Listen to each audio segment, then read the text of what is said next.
Are you? I'm fine now. This is all worked out. My Ah, first Zoom interview, so oh, really? yeah. I'm getting used to it. It's my third now. I'm getting quite used to the idea. Oh, great. And it's a pleasure to meet you. And having just been playing through the album over the last hour, and reading your biography, and I'm thinking, why is this lady not a worldwide megastar? You have the talent and the ability and the track record to be. Well, you probably in your own world, you've done okay, but your recognition perhaps is more in the blues vein rather than wider, is it not? That's true. It's just my solo career started in 2009, basically. I started out actually in 1969 with my own band in the Detroit area, where I was uh, playing at the Ann Arbor Blues Festival, the very first one in 1969, Yeah. and sort of got the bug then. So let me take one of these out. I'm hearing myself only. Yeah, that's better. That's better. Uh, uh, yeah, I mean, just a quick look at the biography. I didn't know about Stony and Meatloaf until yesterday. Oh my gosh, yeah. I knew of the Well, group. I didn't know who you were, that you were part of them. I've been a Motown fan since the early 60s, but I was well aware of the group, but I didn't know who Stony and Meatloaf were. And now here I am talking to half of the group. that's right. That's right. As a matter of fact, I am in touch with Meatloaf. He moved here to Nashville a Yeah, couple of years ago. We've been trying to get together since then, and I've been on the road doing, of course, Bob Seger's last concerts, yeah, his last tour. So that sort of tied things up. And then he had some health issues, just back stuff, that's yeah. he's got a really bad back, I guess, probably from some of the falls he's taken. But Yeah. And so speaking then of Bob, COVID happened. yeah, ouch, yes. Speaking of Bob Seger, there's a record mentioned in your biog that I have the UK issue of here, and I thought nobody on the planet knew about it. Kathmandu is a sensational track. Thank you. Thank you. That's what I did as Stony, I believe. Yeah.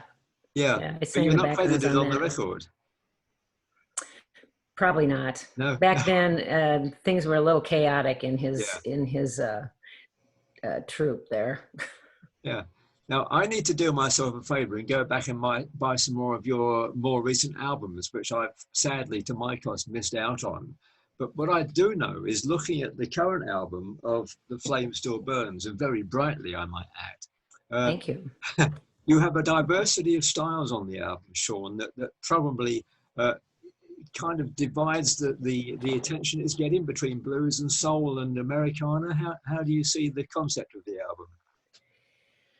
Well, I learned a long time ago when I worked with Little Feat for over 15 years, and they just they had so many loves of different musics that they just threw caution to the wind and said, Yeah, well, they can't pigeonhole us, but we're going to do what we love. And I've sort of taken up that torch and do what I love. I love the blues, I love rock, I love soul. yeah. So I just do what I like. I do what I want. And why not? And when it has the impact that this album has, it's quite even to. I'm an old guy, but it just hits me in the face and says, "Yes, this is the lady Thank you have you. to listen to." Thank you so much. And I mean, I'm familiar. I wrote down as I was listening to the first couple of tracks. The names I wrote on my pad were Otis Rush, B.B. King, Peggy Scott, Denise LaSalle. And because of what you've just said, you're obviously kind of blending all of those into one Shaun Murphy type package. Yes, yes, absolutely. I have so many loves. It's hard to not include them. And when we were first approached, my manager TC Davis and I about we kept hearing things like you should do a whole cover album, and so we decided at this point that why not, let's do that. And he picked a bunch of songs he loved and I did, and we had some suggestions from other people, some fans, and we said, let's just run with this. We had about, I don't know, 19, 20 tracks Yeah. that we were looking at, and we finally nailed it down to 14. That was my next question, as to how the repertoire selection was done. So it was a kind of a combination of you and your Oh, manager, yes. and yeah, Hmm. because you all seem to have, obviously, because you're together, taste that kind of gel in that sort of way. That's right. That's right. And I wanted to definitely do a tip of the hat to Mr. Clapton, who I worked on the Behind the Sun tour, Yeah, and also a Canadian tour. Um, so that's why I picked Old Love. And that was actually one of the suggestions from my manager, who's a great Clapton fanatic. So yeah, we picked that one. And of course, Duck Dunn used to play with the original Kate Brothers, and that's how the Kate Brothers song came to be on the okay, table. yeah. So and then of course a tip of the hat to Mr. Seeger for Ain't Got No Money, and I love Frankie Miller. I've done a few of his songs on some different CDs. He actually opened up for Seeger, and I want to say '83 perhaps. Yeah. um, just I was just always a fan of his, still So I am. was looking at some of the tracks. Stay With Me leaps out as being a remarkable selection, and you make it your own rather than Lorraine Edison's version or anybody else's. It becomes a Shaun Murphy type song. Who chose that? TC, he was and still is a great Steve Marriott fan. Yeah, And Steve did a cover of that. So um, when I heard that one, I was always kind of shying away from that song because it was so overdone by so many people, the Lorraine Ellison version. So yeah. kind of shied away. But I mean, how can you deny Steve Marriott? But it works, Shaun. You've added your own dimension to it. I mean, I've Well, thank you. lived with the Lorraine Edison version since 1967. And I Oh, have a yes. view as a radio presenter and a fan thinking, if you're going to cover a song, cover it in your own way. Don't just copy it. And that's exactly what you've done. You've covered it and made it a Shaun Murphy song. Thank you. Well, I like to go big or go home. Yeah. Yeah. And the other one, which is a great track that I'm going to be starting my show with this week, either it's going to be it's not my cross to bear, which is a dynamic song. Thank you. That was a big question mark when we brought that to the table. My guitar player Kenny Kramer uh, thought, that's a good blues song. Let's see if you want to do that. And we hemmed and hawed about that because there's not there's not much room for error when you do a Greg Allman song. You know what I mean? So um, I just gave it my best shot. I'll just And say it it there. works. I love the song. I love Greg Allman. So Yeah. And the other one which you have a completely different take on is No Headstone on My Grave, the last track, which yeah, I'm going back to 1930s stylings, and you've actually added a rock dimension to it, which makes a totally different aspect to the song. that's true. That's true. I heard a few different versions of it. Of course, the original version that I heard was Esther Phillips. Yeah. Oh, yeah. Um, Well, Lennox. and I brought that to the table, gosh, about 3 4 albums ago, and it just didn't stick. So when this came up, I brought it up again, and I actually found Charlie Rich's version of it, just a demo that he had online. So I Yeah. said, yeah, this really works. Let's try it. And we kept it. It sounds great. We're getting a lot of attention from that song. Yeah. And I think part of the reason is, like a lot of radio producers, I, as in the old days did I, judge from the title of the song. You don't actually Yes, necessarily need to know what the song is, but the title grabs you. That's an it interesting does. title. And it works because it drives interest in the song, doesn't it? True, it does. It does. And that's what first caught me. I said, what is this song, this title? So that's how I discovered the Esther Phillips version. Yeah. Because It's Esther been in has a very, my it's been in my iTunes for years, waiting to do it. Well, Esther has a very distinctive voice, had a Yes, very distinctive voice. yes. And some of your other influences, you mentioned Big Mama Thornton, Big May Bell, who doesn't get mentioned nearly enough these days, No, I'm all have so a surprised about that. an intense bluesy voice. And yours Hmm. goes towards that direction, but you kind of, not stop short is the wrong word, but you've got your own agenda, haven't you, on the style of music you're singing? Yeah, and I think singers probably more prominently than players um, pick up a lot more influences from different singers that they listen to and sort of end up combining either cognizantly or subliminally, and then adapt it to their own style, and that's Yeah. how you become unique by everybody else. Yeah, because you're morphing all together, whereas a guitar player can only there's only 8 notes in the spectrum. You can only play those a That's certain number of true. ways. That's true. And depending on the song you sing, there could be up to 30 notes in a Oh, scale. indeed, yes, yeah, and falsetto and just intonations, which is, I Yeah, suppose a guitar player can intone. Brass true. section can't intone quite as much, although sax players No, can. true, true. Yeah, But I was just flabbergasted when I played again, saying about the Ann Arbor Blues Festival in 1969. Big Mama Thornton played there, and when we were through with our set, um, we didn't usually get to stay because I was always riding with somebody in the band. So yeah. if they didn't have somebody they wanted to see on the agenda, then we had to leave early. But we got to stay, and I actually got to hear Big Mama live and in person. Oh my God, I was just Wow. hooked. Yeah. Yeah. Yeah, I heard the live album she did on Vanguard. She did a couple of live sets, one in jail somewhere, and another one with players like Eric Gale and that on guitar, some super Wow. rockers. And she really, well, this is later in her life, obviously after the 1954 of Hound Dog and the like. But Right. Big Mama kind of matured, didn't she, into a, a ballsy Dinah Washington in a way. True, true. She did, and also Big Maybelle kind of morphed into a more of a shouting jazz singer at some Yeah, point.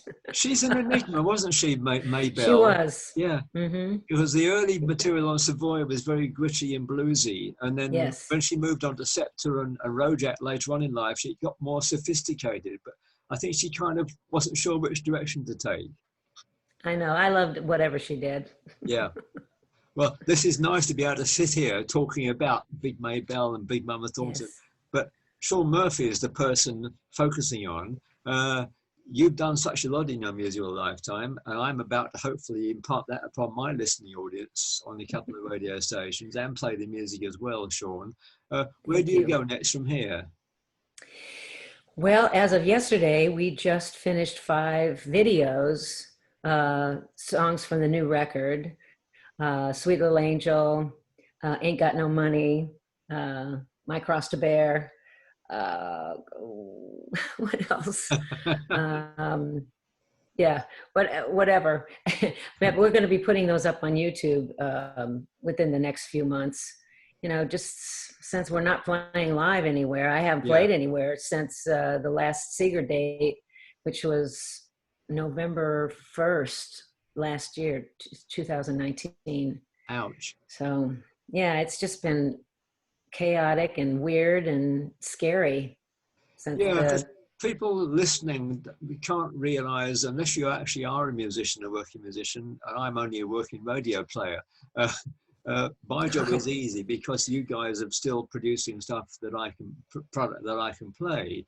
But if you can't reach your listening public, other than through a download, it exactly. kind of must enclose your mind. How do you manage to work? There's no way of working around that. Is there, other than just sort, there must be a light at the end of the tunnel? Well, all my festivals got canceled for this 2020, as Yeah, they should have been. There's a few that are raising their heads for the 2021, and we're just keeping our fingers crossed that maybe this vaccine is going to do some good and put people back to normal. Yeah. And but we'll have to see. Other than that, I've just been writing with a few of my bandmates, and just just keeping going and keeping viable, and keeping the social media high on my list. Just trying to stay out there best as we can. Yeah. Shaun, if you were playing now live, you presumably base your act upon the album Flame Still Burns. What would you open your set with, and what would you close your set with from the current album? Wow. um there's a lot of people have asked me to would I open with Ain't Got No Money. I'm not sure. I think it's a good opener. um I also think a shocking opener would be Cross a Bear. you Yes. know Oh, yeah, yeah, um the closing song. A lot of times I've been doing Down in the Flood. It's a Bob Dylan song yeah. that I sort of messed with. um, gosh, I don't. I really haven't made it set up. We've done a couple rehearsals Yeah. with some of the new songs included, but it's sort of been a jumble. We haven't really set up an actual playing list. It's just been, let's go in there and rehearse these songs, see what happens. Okay. Let's get ready. Are there a couple of tracks on the album where you think I'm really pleased we put that on? Things that actually jump out at you now and say, yes, that's a masterpiece. Old Love. That was kind of a shock. That was kind of a Yeah. shock. I didn't know if it would fit, first of all, but Clapton always fits. And I just hope I did it justice. We actually I put some backgrounds on it, made it a tad more my style, Yeah. and had my way with some of the melody lines. But I was really pleased at how it came out, and also the Kate Brothers song. Um, so, Am I Losing You? And I don't know if I mentioned before, but the original Kate Brothers, Duck Dunn, played bass for them. Yeah. So Yeah. that was that was a must to have on there. Okay. So your working band is how many pieces now when you work?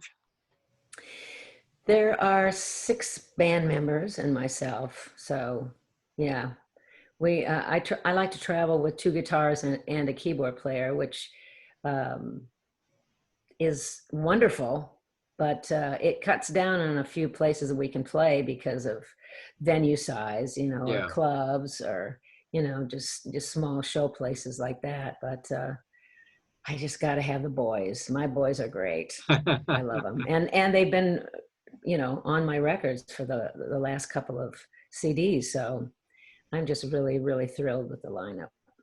Okay. Well, I'm pleased to say that as well as doing radio broadcasting, I've now also been commissioned to do a monthly column for a magazine called Blues in Britain, where I get to write a whole Mm. page about albums I'm playing on air. And be sure, The Flame Still Burns will be my #1 focus for the next issue. I've already mentioned it in Oh, the current fantastic. issue. But you're a nice girl and you're a great singer, and you deserve, well, you've already got a lot in the music world anyway, but the recognition can continue and broaden. So, Thank you. Shaun Murphy, thank you very much for the music, and thank you for your time. You are so welcome. And I hope to get over and play England again. I haven't been there since I was with Little Feat, and I left in 2009. So Yeah. it's been a long time coming. I haven't been over there with a solo group yet. So I'm looking forward to that. Okay. So when you come to London, I'm going to be the first in the queue, hopefully, to meet you. Don't you dare buy a ticket. You're on the guest list. Shaun, thanks ever so much. I look forward to seeing you in due course, and thanks again for the music. Thank you so much for setting up the Zoom meeting. I loved it. It's been my pleasure. All the best. Okay. Thanks. Bye-bye. Bye.